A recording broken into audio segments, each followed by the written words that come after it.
Before demonstrating the repair process, let's take a look at how easy it is to repair screen damage. The damaged area is drilled out and the repair bridge attached. The injector is inserted in contact with the screen. The ultraviolet resin is injected and runs part way into the damaged area.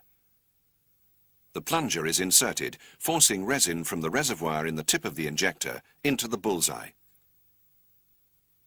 When the plunger is unscrewed, a vacuum is created which sucks air out, allowing more resin to be forced in when the plunger is screwed down again.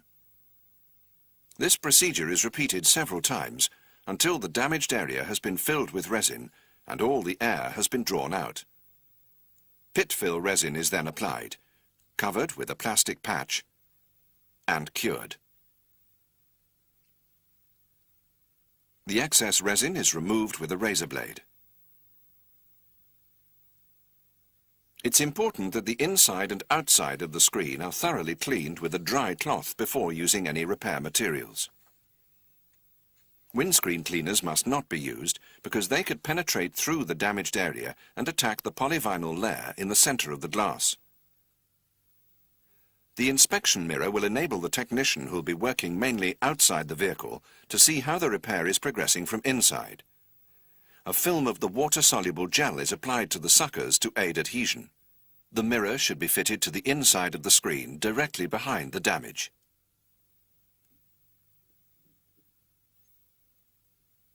When using the drill, it's essential that the eyes are protected. The 1 mm blue burr should be used for bullseyes. It's inserted into the collet and tightened using the locking button.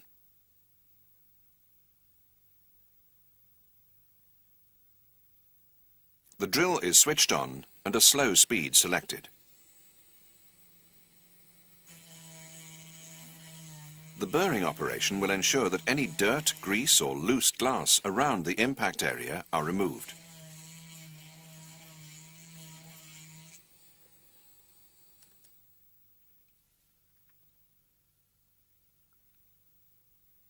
The repair bridge will now be attached to the screen.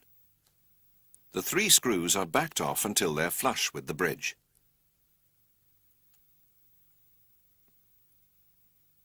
A coating of the gel is smeared onto both suckers. The repair bridge should preferably be offered up to the screen with the long leg uppermost, but it may also be applied with the long leg pointing straight down. In either case, the threaded hole must be directly over the center point of the bullseye. With the suckers well attached, the long leg is held down. The other 2 adjusting screws are then tightened until they make light contact with the glass. The single screw at the end of the long leg is tightened, raising the leg until it's parallel to the screen surface.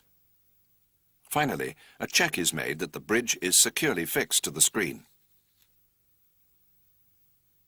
The resin pack is opened, and the injector is screwed into the threaded hole in the repair bridge until the white PVC seal makes firm contact with the undamaged glass around the edge of the damaged area. When viewed through the hole, the center of the bullseye should be at the center of the injector. The 2 screws nearest to the injector are unscrewed, causing the seal to be pressed tightly against the glass. Skin and eyes should be protected against accidental contact with the resin. Protective glasses are essential. The hands must be protected by using Esprit barrier cream, disposable gloves, or both. Having fitted the needle to the syringe, the resin container is turned upside down and the needle is used to penetrate the seal. 0.25 mm of resin are required, a quarter of the syringe's capacity.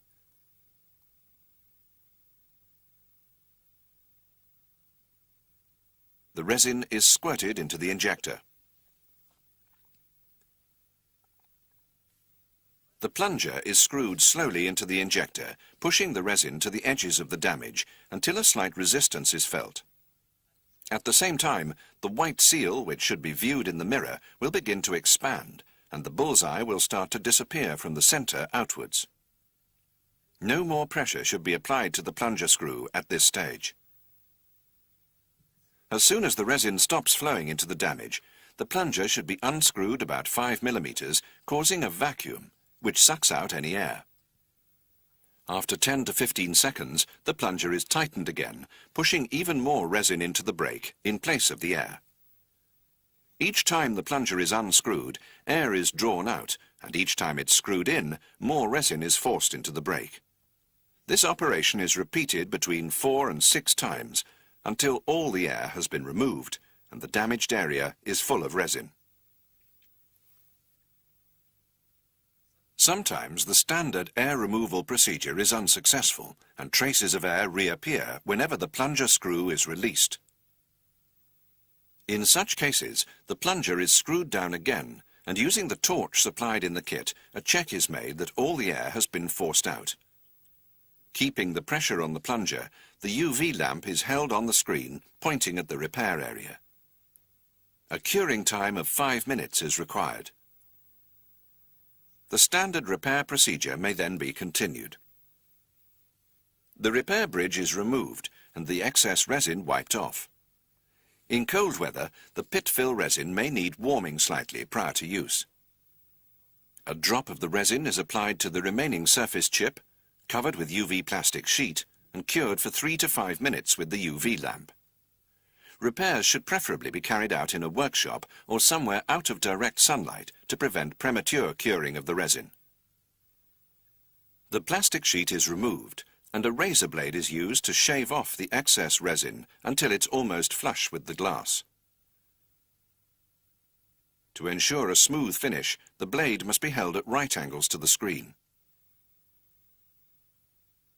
A drop of Esprit pit fill polish is applied to the repaired area, which is polished with a very soft cloth or with polishing tissue until clear.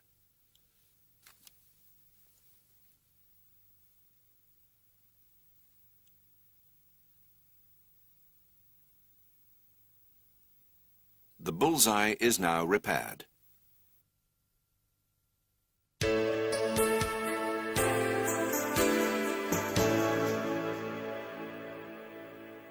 Star brakes like these can also be repaired easily. The repair procedure is the same as for bullseyes for the initial 10 steps described in the Esprit training manual. Having cleaned the screen inside and out, gel is smeared onto the suckers and the mirror is fixed to the inside of the screen. Using the blue drill burr, particles of glass and dirt are removed from the impact area. The adjusting screws on the repair bridge are backed off and a coating of gel is smeared onto the suckers. The bridge is positioned with the long leg pointing either straight up or straight down, with the threaded hole directly over the point of impact. The single screw is adjusted so that the long leg is parallel to the glass and the bridge is securely fixed. The resin pack is opened and the injector screwed down onto the center of the damage until the white seal makes firm contact with the screen. Resin is withdrawn from the capsule with the syringe and injected into the center of the star brake. The plunger is screwed slowly into the injector. When a slight resistance is felt and the white seal is seen in the mirror to expand, the pressure is sufficient, and the plunger should not be tightened further. The plunger is unscrewed and tightened again up to 6 times as before, sucking out air and forcing in resin. At this stage, the center of the star brake appears to have been repaired, but the radiating cracks are still visible. The pressure must now be kept on the plunger for about 5 minutes to allow time for the resin to penetrate into the cracks before further inspection. The repair is progressing satisfactorily if, when viewed from the side, the cracks appear to vanish. From square on, they will remain visible until after curing. If the resin fails to penetrate to the ends of any of the cracks, under no circumstances should pressure be applied to the screen to speed up the process. The correct procedure is to remove the inspection mirror and to heat the inside of the screen gently with a hot air gun.